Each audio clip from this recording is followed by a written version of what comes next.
Hey,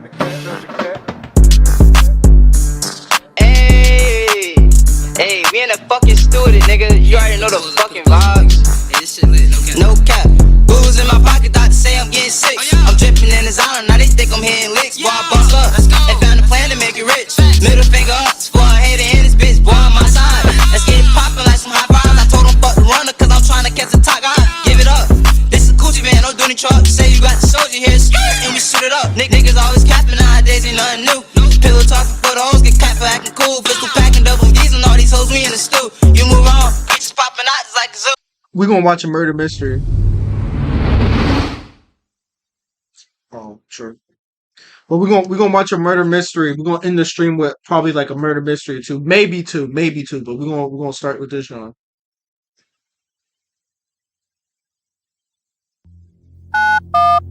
Minnesota nurse Jennifer Nibby made a frantic 911 call in the early morning hours of August 31st, 2010. According to police records, she reported that an unidentified male entered her home and murdered her husband, Jim. There had been prior reports. Let me make sure everything good though. All right, hold on. All right, we good. In the community of shadowy figures holding flashlights and trespassing on neighbors' backyards. In addition, Jim recently bought a gun for her to use as protection and insisted she learn how to use it. As officers descended upon the area and detectives began to process the crime scene, a pressing question loomed large. Was a murderous predator still lurking nearby, ready to strike once more? Let's dive in. Hey, what? Yeah, watching the crime. Watching the crime. Yeah, I don't got time. Yeah, shorty's a dime. Yeah, my hair says it. Wait, shorty a dime. My friends a nip. I told her to chill. She said my pick. I told her to chill.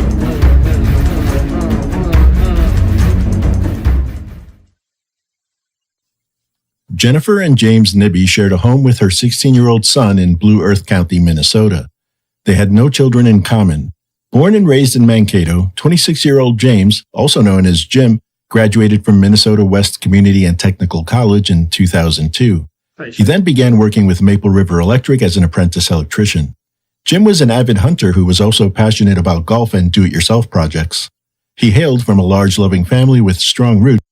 Hold up. Let's control. Okay, so damn. In So he Blue Earth died. County. That's ass. What happened though? Jennifer was also born and raised in Minnesota. She enjoyed popularity throughout high school due to her physical attractiveness and charm. She became pregnant at 16 while in high school and was able to raise her son with her family's support. After graduation, she went on to obtain a nursing degree in 1999. Good shit. Friends and family members described Jennifer as strong-willed and determined. She eventually accepted a full-time nursing position at Mankato Surgery Center and achieved her goal of purchasing a house in the rural city of Lake Crystal. Jim and Jennifer tied the knot on May 24, 2008. With their union, they formed a harmonious blended family. To the outside world, they seemed like any other American family. However, everything changed on August 31st, 2010, when a horrifying incident compelled Jennifer to call 911. Lewis County 911. Oh my God, please help us. Please help us. Somebody's trying to kill us. What's going on? Somebody shot my husband. Somebody shot your husband? Please send me an ambulance. Okay, is the person still there that shot him? I don't know. He left. Is there anybody else in the house with you? My son is not still. Oh my God, my teenage son is so. How old is your son? He's not. I'm 16. 16-year-old? Oh my God, I better. Yo, it's gonna be fucked up if she's crying and doing all this acting and she actually did it, bro. I would be fucking pissed off if that's how this one goes. Where in the house are you right now? I'm in the basement right now. Okay, is your son in the basement with you too? Yeah, my son is in my basement too. Are you okay? I was devastated. He got me when I don't know. Got you? No, stop it. Freak out. No, you can't. He left. Officers arrived quickly and secured the scene. Jennifer explained to officers she was in the bathroom when she heard a gunshot. Next, she rushed to their bedroom to find Jim had been shot as he lay in bed. She then encountered an intruder wearing dark clothing and nylon over his face. She stated that the intruder placed a rope around her neck, threatened her with a knife, and dragged her to the living room before fleeing. When the dust settled, she realized Jim had been shot and killed with his own rifle. Jennifer showed the officers some bruises on her neck and cuts on her thigh as proof of her struggle against the assailant. She also claimed that the attacker told her, "You're lucky you're not dead." Upon inspecting the crime scene, it did not take long for detectives to notice things were not adding up. No signs of forced entry were observed. Police officers searched the premises, a farm on a gravel road in a rural area, but found no footprints or tire tracks inside or outside the home, even though it had been raining that day. Nothing inside the house seemed out of place, and there were no clear indicators that any struggle had occurred. Although numerous Bro, I hate this shit. Bro, she definitely did this shit. pieces of physical evidence, including many fingerprints, were collected from the home, analysis by the Bureau of Criminal Apprehension couldn't identify a suspect. A preliminary autopsy concluded that Jim died of a single gunshot wound. Investigators decided to dig deeper into the Nibbys' marriage. They soon found a spiral notebook in which Jennifer had been keeping detailed notes. In an entry dated August 1st, Jennifer wrote the following. "Well, I'm working at the nursing home again, trying to save money for property taxes and for my son's college expenses that will be coming up. I thought he would be able to help me more, but he's fishing this weekend. Doesn't have money to contribute more to the household finances." A second journal entry states, "I know I still love him. He tells me he still loves me. How can that be? It's not supposed to work this way. This is not how I wanted my life to turn out. I'm married to one man that I care about, but in love with another man who has a girlfriend, a baby on the way, but still tells me he loves me. I could scream. Sometimes I wish I could go back to just my son and I." Cell phone analysis revealed that for several months before her husband's death, Jennifer had been exchanging sexually explicit text messages with another man. Additionally, investigators discovered that she had recently taken out a life insurance policy of $250,000 on Jim, and that Jennifer had been purchasing vast amounts of prescription pain medication, which had become a financial burden. Friends and family members acknowledged that Jim and Jennifer had marital challenges, primarily centered around Jim's limited income and Jennifer's fatigue from working double shifts to cover the bills. Using the gathered evidence, authorities obtained an arrest warrant for Jennifer Nibby on suspicion of murder. Man. She was apprehended in her workplace parking lot on September 10th, 10 days after Jim's death. At first, Jennifer declined to talk to the detectives, but after spending one night in jail, she changed her mind and asked to meet with them. Sensing Jennifer's increasing anxiety and her potential need to unburden herself, the detectives aimed to create Listen, she definitely did this shit, bro. It's no doubt about it. What the fuck? Like, it's easy as shit. She could have just divorced the man. an environment encouraging open dialogue. They tried to appear genuine and supportive at all times, aiming to elicit a confession using the Reed Technique's alternative question method. This method offers two scenarios of what might have occurred, one being more socially acceptable than the other. While the suspect is likely to pick the lesser incriminating option, both choices imply an admission of guilt. The day everyone is home and I talked to. Brady had this business. So it was the day before the wake. And I ended up having this crap too. How long did it last? A little while? She definitely did it for the money. Now her son's gonna grow up without any like parent or anything, which is insane, bro. 3-4 days. Well, I mean, He had a fever and stuff too, so. he's probably old enough, but it's like still like he doesn't have that parent in his life. Just a couple questions. Can I ask some questions or no? You can, but what we have to clarify a couple things, Jen, just for the record, is that you initiated and told the jail that you wanted to talk to us. Yes. So that's why we came in here. Yes. And met with you. And then the other thing is, for us to talk to you at all, we have to read your rights because you're in custody now. Sure. So I do have to do that again. Okay. And if Go there's a ahead. question you don't want to answer or something like that, you never have to. Right. That's maybe I haven't made that clear before, but I do have to go through that again. Okay. It's fine. All right. You have the right to remain silent. Anything you say can all be used against you in court. You have the right to talk to a lawyer now or have a lawyer present now or anytime during questioning. If you cannot afford to hire a lawyer, one will be appointed for you without cost. Okay. Do you understand each of these rights I've explained to you? I do. And having him in mind, are you willing to speak with us at this time? Yes. Okay. That's what I'm saying, bro. And it's like he's obviously gonna love his mom no matter what, because that's his mom. But it's like, what the fuck? Nigga could have got scholarships. Could have got a fucking grant from the state. For one thing for Monday is because the lawyer that I wanted to get, and as I'm thinking about things and things are going through my mind, if I decide not to hire this lawyer, you said, is one going to be appointed to me on Sure. Monday then? Is that how that works? Right. If you decided not to hire a lawyer that you've already talked to, you can tell the court. You can either tell the court, I have this lawyer, or I have that lawyer, or I'm going to call a lawyer, or I'd like you to appoint me a lawyer. Yo, if you new, make sure you sub up. Sub up if you're new. Yeah, that kid, that guy is definitely has to go through therapy, bro. That's insane. Whichever. You just need to tell the court Okay. What your intentions are. Okay. What was you said homicide yesterday. Mm-hmm. What are my convictions? You're not convicted of anything yet. You're charged. Okay, what am I charged with? I never got a charge sheet or a charge. The jail had a copy of it. They have a copy of it over there. Oh. Maybe, did you ask them to see it or anything? Or I didn't, I guess. Okay. We can.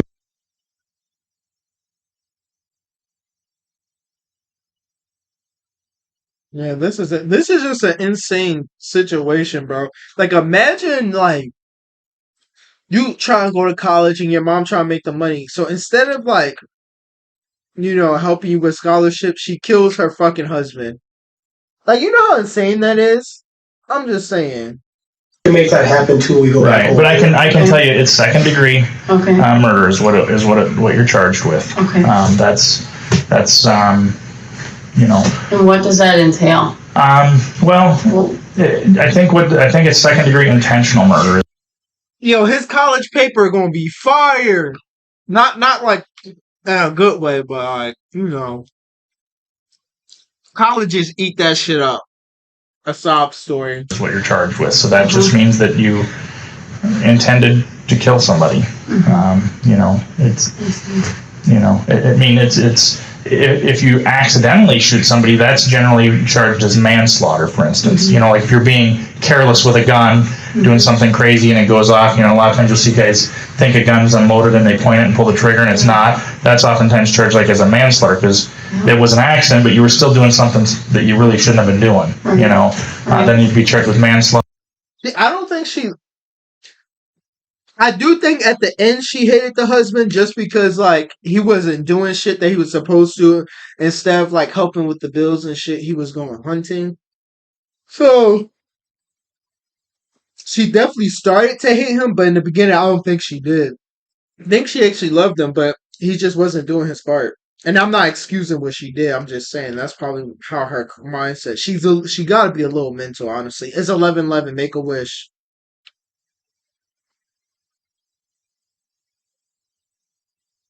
Then the next step up from that is second degree murder. So,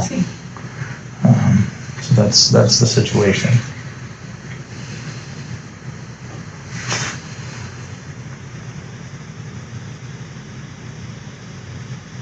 I don't know what to say. I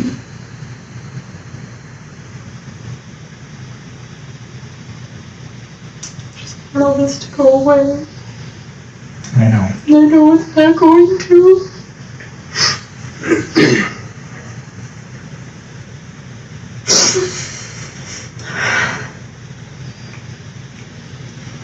I think sometimes it's when we're talking to you about without us knowing what exactly happened.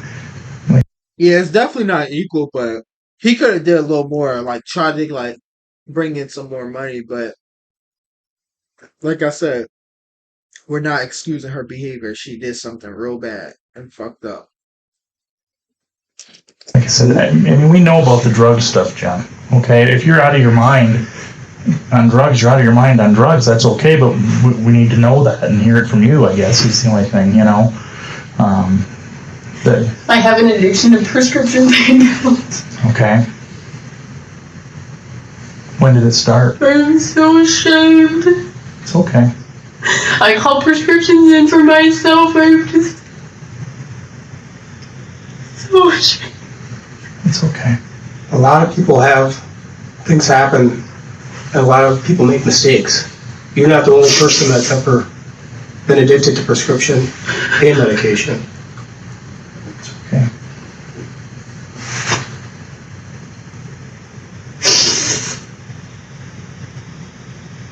Was there an event that kind of I feel like she's kind of faking it. I'm not gonna lie.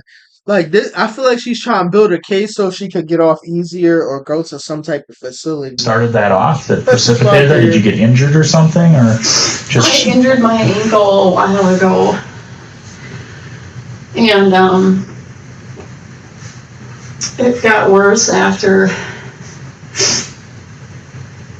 While we were dating that first year, it wasn't too bad. I mean, the detective is good. Like these detectives, they're playing like a role of like being empathetic to get her to spill more shit that she needs to spill. And then it was slightly before I think we got married that I ended up becoming addicted to them and needing to have them all the time. Otherwise, I would go through withdrawal. Okay. What did it start with tramadol or start with something else? No, it's just always been tramadol. Because yeah, that's not a commonly prescribed drug, is it? It's not even a controlled substance. Okay. It's not even a controlled narcotic, but it has opioid effect. Okay, so it kind of affects your brain in the same way a narcotic would. Yeah. Okay. And how much? I mean, how much are you using right now? How much had you been using on average? 180 pills a week. Oh. Which is usually 8 per day is the max. Okay. And those are what? How many milligram? Like 40 milligram? 50. 50 milligram pills. Damn. Wow. Sis taking 8 pills a day? What the fuck? My life wasn't, this is how we're supposed to go. Yeah, she definitely lying and trying to build a story. She probably not even crying. Those are dried ass tears. Definitely dry tears, bro. What the fuck? I don't know if y'all can see it, but these are dry fucking tears. Mm-hmm. Well, and it sounds like from some of the stuff we're hearing, for a while, you've been kind of carrying all the bills and that kind of stuff. So you've been under, a lot of pressure to work 2 jobs, 3 jobs. I'm sure that doesn't help. I never wanted to hurt anybody. Oh, she definitely did it. But I am an honest person. I'm not a liar.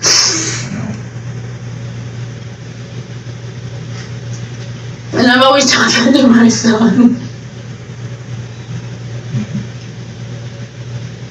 But I've become that person. I've become that liar that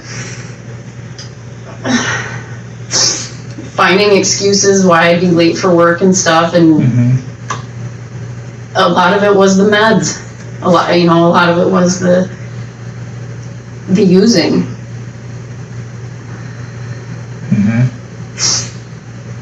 And I worked in healthcare. I knew you could get help, but I didn't do it.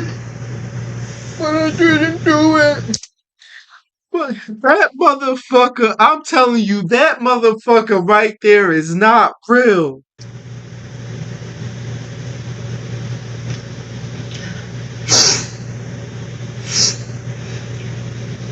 A lot of people have to battle through stuff too, John. Like I said, it's nothing that anybody wants to talk about too, but you're not the only person that's had to go through that stuff. And it has effects on people where they do stuff that they wouldn't normally do. It changes them, It really does. We see it all the time. The prescription drug stuff is getting to be bigger than anything else, so there's a lot of people that have problems with it. I can't face anybody. How do you face somebody when you've done something like this? Oh yeah. She caught herself. She got herself. She did it. I mean, she could say like, "Oh, I was talking about the drugs," but we know what you're talking about.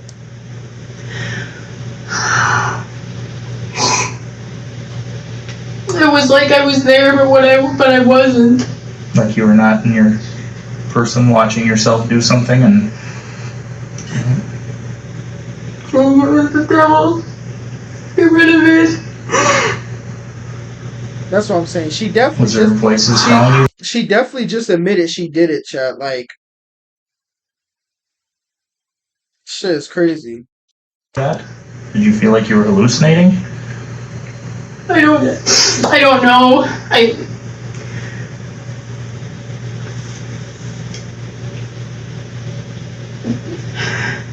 You hadn't slept all night, had you?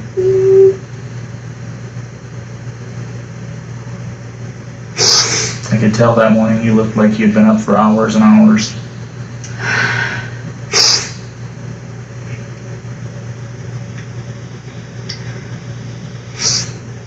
You've been taking way too many pills? Yeah. Do you ever crush them up? Are you... That's what I'm saying. She trying so hard to make it. I'm telling you what she's trying to do. She's trying to play like she's crazy so she could plead insanity, so she could get help, go to a mental hospital, so she won't have to be in jail. ingesting them any other way than... Or I have some hair or something in my Okay. mouth. I usually just took them as pills. Okay. No, I never injected or anything like that. Okay.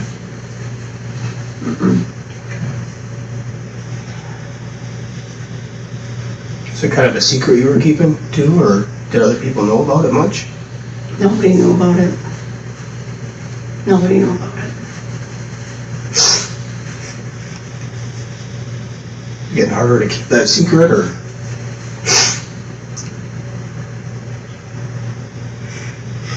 Well, financially wise, I suppose it was. Because I had to pay for those. And you know, it wasn't cheap, but I also had to pay for everything else. So. Yeah, it seemed like they said from what we're hearing, Jim hadn't been working much up until recently. Up until these last 4 weeks, I suppose. So you were carrying the mortgage and the bills, and they say working 3 jobs. It's a lot of pressure. I don't understand how somebody goes from this to this, just like that. I don't get it. No, I don't vape. I mean, I do. I smoke occasionally. Occasionally. But vape, I don't vape. I don't vape or smoke cigarettes. Same.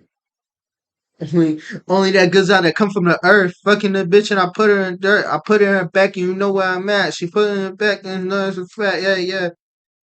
She throw it like Madden. I told her to pass it. Told me to pass it. So I had to grab it. Sucking that shit. That's just too potent. Fucking that bitch. You know that she hoeing. Yeah, you know that she hoeing. Hey, are we gonna get back into this? I know. You know what, Jen? I want to tell you just about my friend, my best friend in the whole world. We've been friends for many years, worked together, you know, do stuff outside of work together. I know you can lie to me though, is this bullshit? No, it is not bullshit. Okay, but I'm sorry, you guys. No, listen. I'm not stupid either. No, I know you're not so. stupid. Jen, I absolutely know you're not stupid, okay? We've talked to a ton of people, and we've talked... You would donate for me to break the vape is crazy. But yeah, I don't vape. I just never got into vaping. I know people that vape though, like I call them Nick fiends. They be like, I need my nicotine, I need my vape. One of my old coworkers used to call him a sucky sucky. He'd be like, ooh, I got me a sucky sucky. That's just a side note. Shout out my guy though.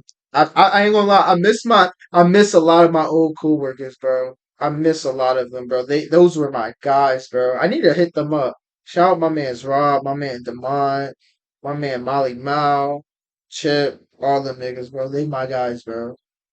Talk to you, and I know you're not stupid, and I do not think you're stupid, and neither does Paul. We've spent a lot of time talking together, and I don't think we don't think you're stupid. This is a true story, and I'm just telling you this because I want you to understand that we're not these evil people who just think terribly of you, okay? But I had a good friend. We were very close for 12 years.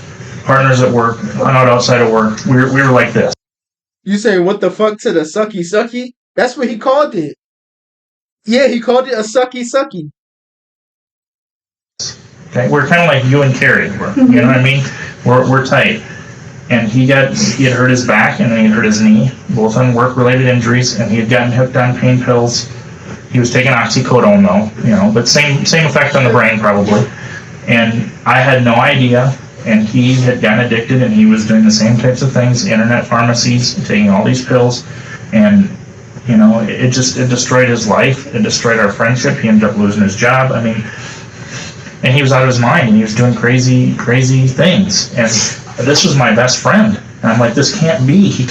This can't be happening. I don't want to believe it, but it does happen. Because bro, it's so crazy about like the effect of like hard drugs, bro. Like I live in Philly, bro, and there's this place called Kensington. If you ever see Kensington, you'll be so terrified and just like, what the fuck, bro? We in Philly call it we should react to his house speed with Ava. Speed with Ava. Okay, I'm gonna try to remember that. But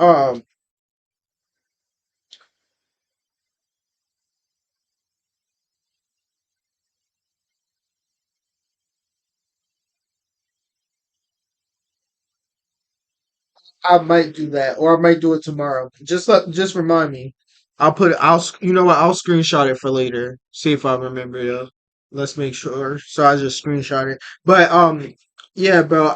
It's this place called Kensington, bro. And we also call it Zombieland because people be like hunched over, bro, leaning, walking slow. Like people in Kensington, bro. People are on like out of their mind on drugs, bro, and it's sad, bro. That shit is like real sad.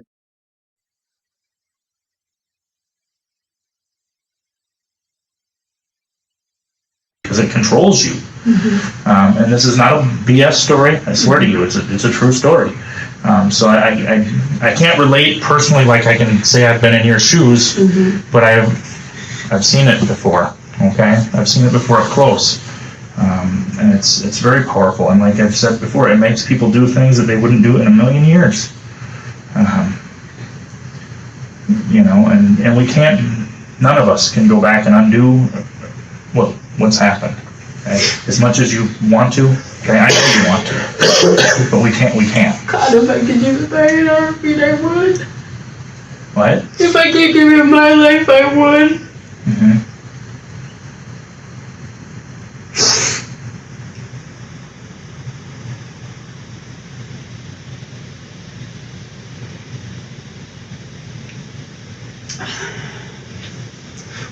Here's the thing. You said something, Jen, that we can lie to you, and we to a degree police can, but I'm not going to.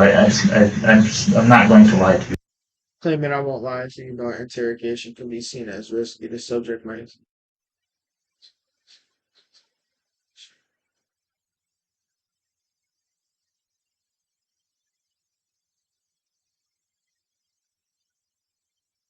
Yeah, no, that's how it is in Kensington. Like, bro, Kensington, like, honestly, Philly, bro, like, certain parts of Philly, actually, most parts of Philly are dangerous as fuck, bro. Like, but Kensington, bro, you would literally see people injecting themselves with needles and shit, bro. On the trains, bro, I literally watched a motherfucker stick themselves with a needle on the train and leave the needle in them, bro. That shit is so bad. Like, I really pray, like, I really hope and pray, like, they can get help, their families can get help, like, all of that, bro. Okay, I promise. You have my word. I'm not. I hope you can look at me in the eyes and believe that I'm not going to lie to you. Okay. We don't want to do that. We don't need to do that. You said yourself, you've always been an honest person, and that, again, all the people we talk to, your friends, your family, all of them say the same thing. Okay. You are of good character. Okay, you have no criminal record. You have worked hard to make something of yourself, and you've worked very hard to make something of Brady. And he is a great kid. Bro, He is number one in his class. He's a good kid. Oh God, he's a good kid. This is gonna kill him. Well, No, Brady can survive this, okay? He can survive this. If I live in Kensington, I'm having a strap guarantee. Honestly, if you live in Kensington, you're better off just like not coming outside and making sure you wear sturdy shoes. You don't want to like step on a needle. And plus, it stinks real bad too. Like Kensington stinks, bro. It smells like stale piss. Okay, it's gonna be hard. Okay. Nobody's gonna ever forgive me. I guess I can't blame them.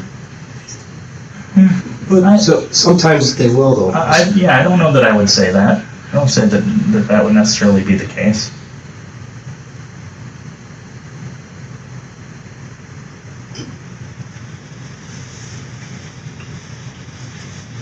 So if I plead guilty on Monday, what is going to happen to me? That I can't tell you that. And again, I told you I won't lie.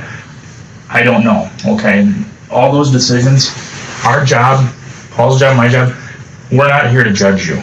Okay, I know. It's only our job to gather the facts, to find the truth, and present that to the prosecuting attorney.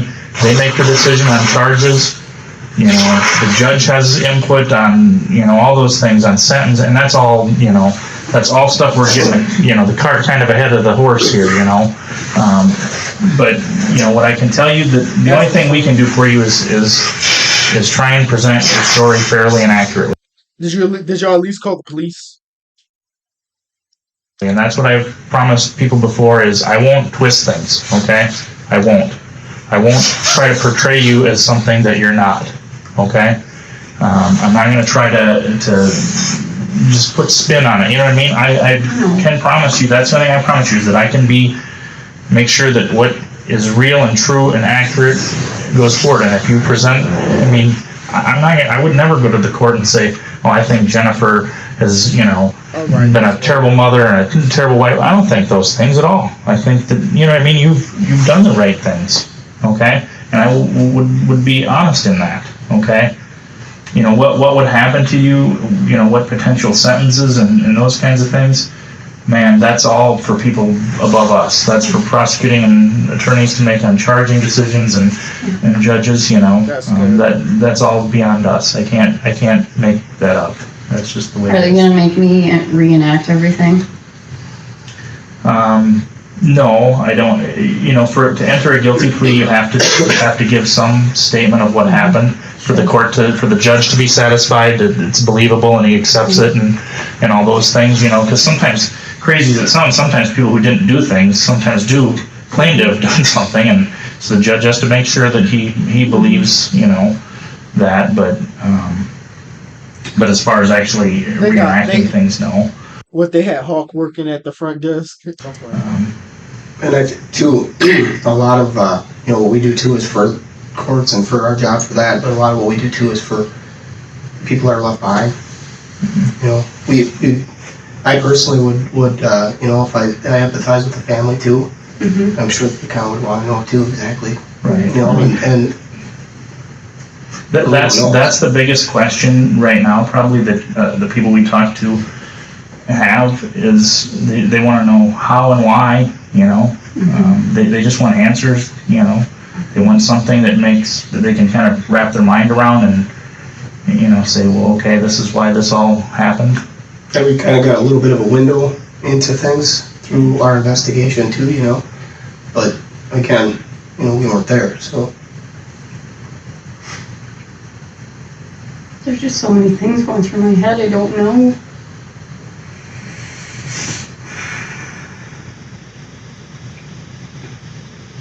It's everything we've talked about. It's the pressure of everything, the finances, and the drugs. And the drugs. And the drugs, faces. And you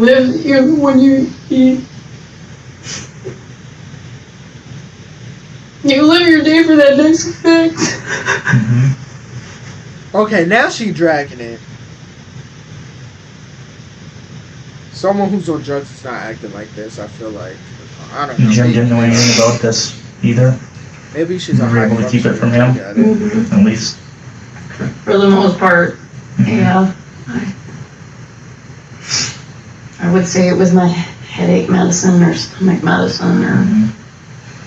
And you know, your family and everybody has said, yeah, Jen's, we don't think she's well physically, you know. That's people have told us that. They've recognized that something's wrong. They don't know what. Imagine she lived in Kensington. You know, if she was living in Kensington, bro, she would be slumped over, bro.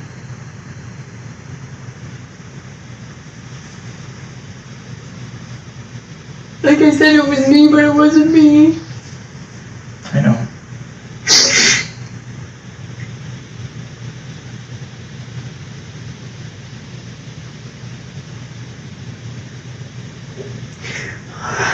Well, Jen, what's more important than you know, it happened, you can't back up and do it. Obviously, you're sorry. Okay, you said yourself if you could change it and give your life, you would. Is that true? You said that? That's what you meant? Yeah. Because there again, those are things that I think that's important for people to hear that from you. You know how you feel that you're not some uncaring. Okay. It was horrible. It was horrible when it happened. I thought, oh my God, what did I do? What did I do? Mm-hmm.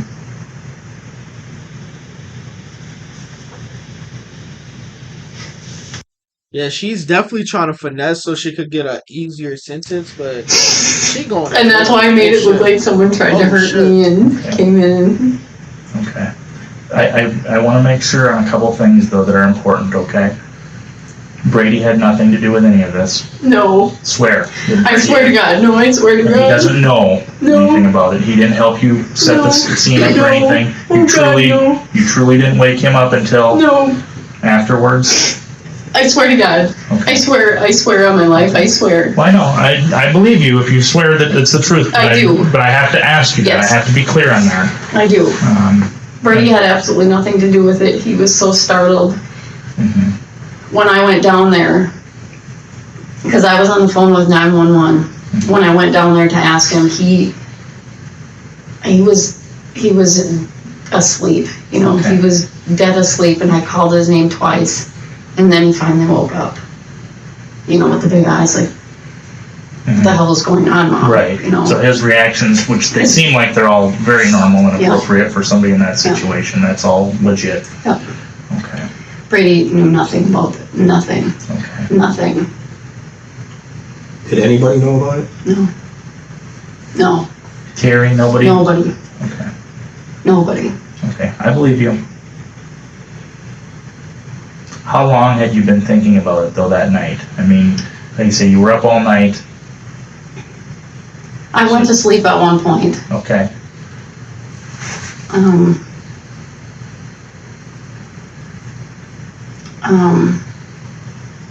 Because we went to sleep, and I think by the time I actually fell asleep, though, it was like probably 12:30. And then I woke up at 4:30 to my alarm. Okay. And I shut that off, and I had fallen back asleep.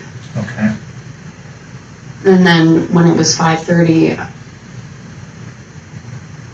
that's when I all of a sudden got into a panic and went. Because I had taken some meds. And you hadn't had much sleep?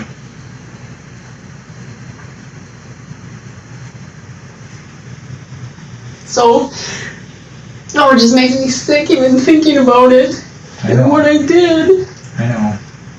I'm sure it's been just killing you the last few days. It's been killing me since the day it happened.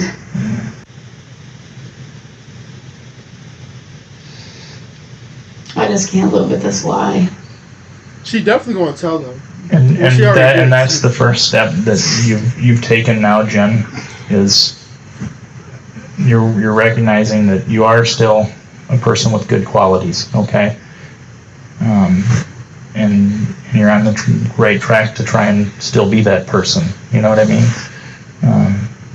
This is not the end of Jen, okay? It's not. This is you're gonna. It is. Well, I know, but He's like, this is not the end of June. She's like, yes it is. Well, I know, but that's some crazy shit to tell someone, bro. How can somebody do that?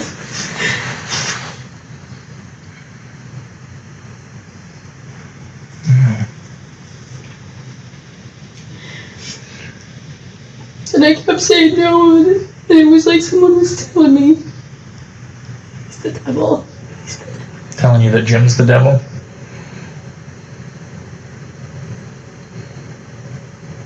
And I did it.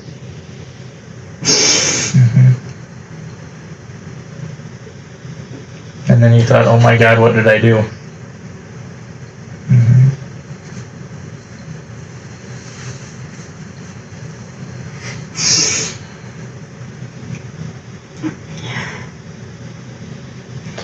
Thank you for letting me bury him Okay. before arresting me. I appreciate that. Okay. You're welcome. And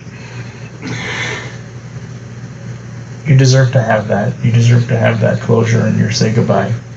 Okay? Just because you made a mistake doesn't mean you didn't care about him. He was a good man.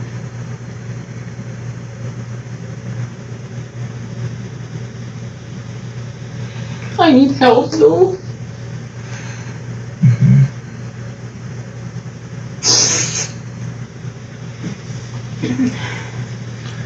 And I know that this is really hard, and I don't want to push you, okay? Okay. I don't. I really don't.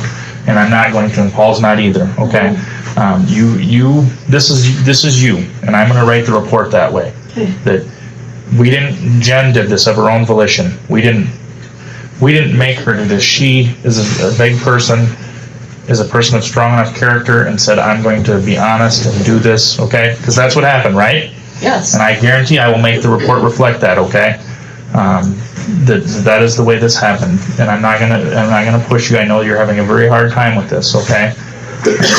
Which is completely understandable. But we do need to go through the details, or we'd like to, just one time, okay? Okay. And you do it, and we're not gonna push, and you do it at your own pace, okay? But I know you want to have the truth out there, exactly the truth. Okay, from start to finish, one time.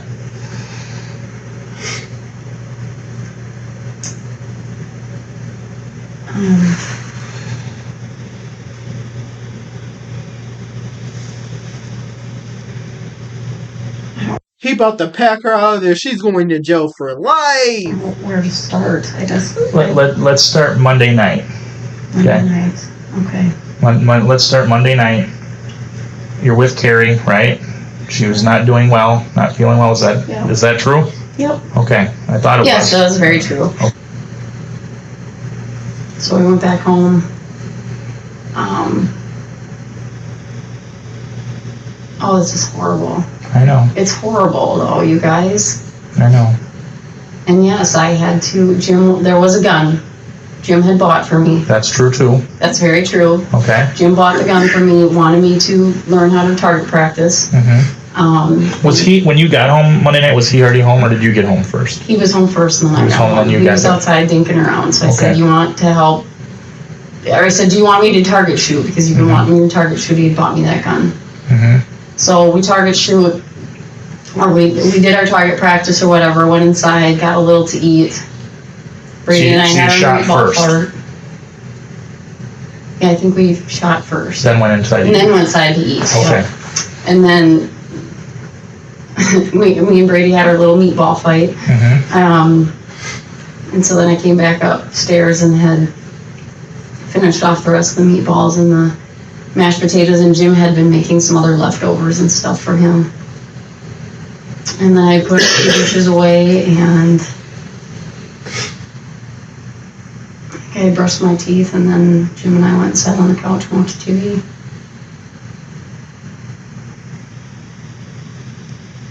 And he had set the gun in the corner Where at? In which room?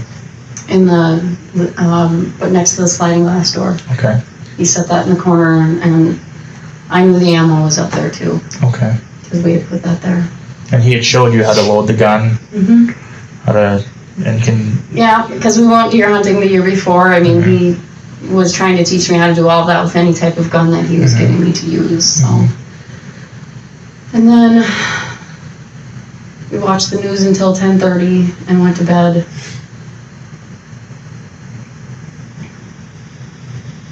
He was after me about sex a lot, and that was something that bothered me. okay, cause some friction between you two? Yeah, he you know, wanted on a pretty regular basis, and I tried the best I could, but sometimes it just sometimes I just had He was trying to get Nikki. But that didn't mean to kill him now.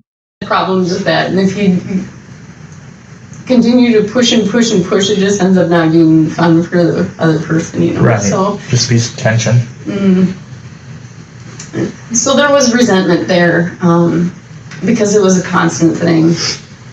A constant, you want to do it, you want to do it, you want it. And there was no romance. I'll try to, Last but I'm one that not came gonna to lie. mind, it was like fine, just finishing it I'll over with, look so it up, see how and go long to it sleep, is. I guess. So, Mm-hmm. So I actually had made something up that I had a yeast infection or something like that. Okay. So he was. Sorry, guys. No, it's all right. And he was that night wanting to Yep. have sex, and you didn't want Yep, to. and I didn't want to. Did it become a big fight, or was it just kind of a? He usually just got mad and rolled over and went to bed. That's usually the way it would go. Okay. That happened every week, Okay. if not twice a week. He would get mad at me for it.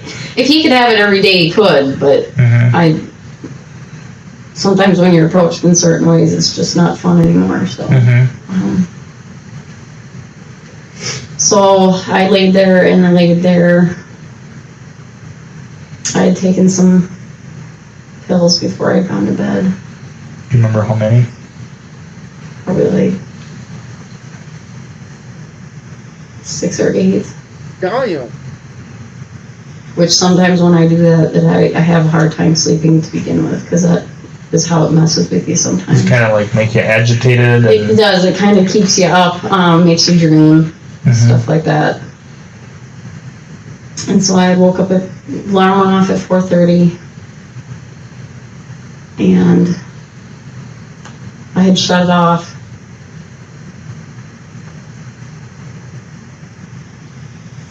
And I think I had a couple more pills laying on the nightstand that I had taken. I'm trying to remember if I had water there, if I just took them dry. I don't even know.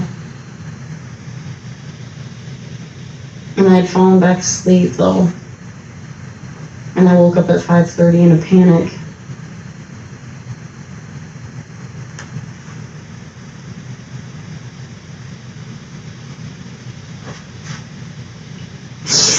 And that's when I went out and I got the gun. And I loaded one shell. And I came back into the bedroom.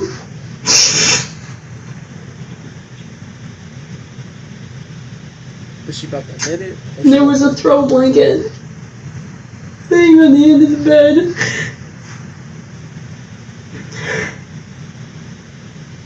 So I took that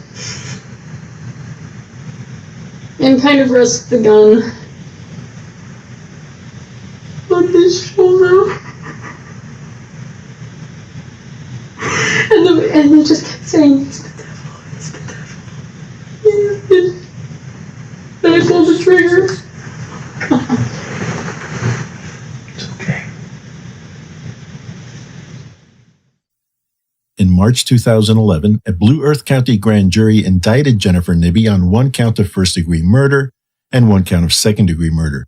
In June 2012, Jennifer accepted a plea agreement by which she would plead guilty to the lesser charge, and the state would recommend a sentence of 25.5 years in prison. The sentencing took place 1 month later. According to prison records, Jennifer will be parole eligible in August 2027, while her prison term will end in February 2036. That's crazy that she's not getting life in prison, bro.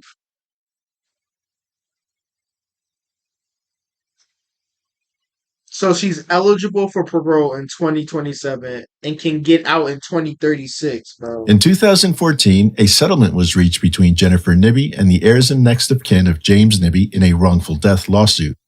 A settlement amount was not disclosed, but the family had been seeking $1 million in damages. Damn. That was just a cash grab. Allegedly. I gotta say that. This is all for content. After the tragedy that took Jim's life, his family channeled their grief into action. They introduced the James Nibby Outstanding Character Award Scholarship in his honor and launched an annual golf memorial event celebrating Jim's values and passions. But perhaps their most profound legacy was pushing for legislation aimed at helping families take control of their beloved's property from their killer's family. The murder of Jim Nibby left a void in the Nibby family, but through their endeavors, Jim's spirit became a beacon of hope, turning their sorrow into a legacy of positive change.